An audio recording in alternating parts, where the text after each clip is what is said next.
कहानी की शुरुआत है एक पुराने रहस्यमयी जंगल के दृश्य से। छोटे से गांव की ओर जाता है जहां के लोग उस जंगल के बारे में अजीब कहानियां बताते हैं। कहा जाता है कि उस जंगल में जाने वाले कभी लौटकर नहीं आते। जंगल के बीचों बीच एक पुराना मंदिर भी है जिसके अंदर कोई नहीं जाता। कहानी के मुख्य किरदार 3 दोस्त होते हैं, आर्यन, नेहा और विवेक। उन्हें इस जंगल की कहानी के बारे में सुनने का मौका मिलता है और वे तय करते हैं कि वे इस रहस्य को सुलझाएंगे। वे सबके मना करने के बावजूद जंगल में जाने का साहसिक फैसला लेते हैं। जंगल में दाखिल होने के बाद तीनों को कुछ अजीब आवाजें सुनाई देने लगती हैं। अचानक से एक आवाज आती है, जो यहां आया वापस नहीं गया। तीनों थोड़े डर जाते हैं लेकिन हिम्मत नहीं हारते।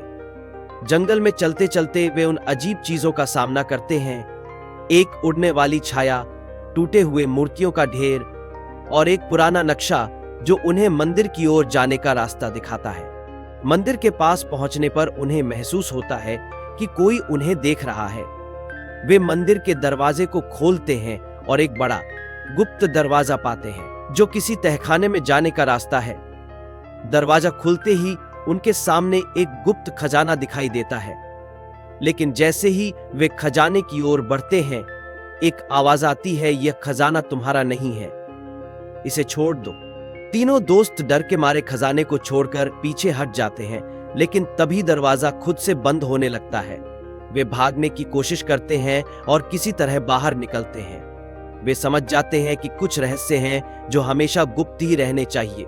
तीनों गांव लौट आते हैं और अब उन्हें यकीन हो जाता है कि कुछ चीजें सिर्फ कहानियों में ही अच्छी लगती हैं।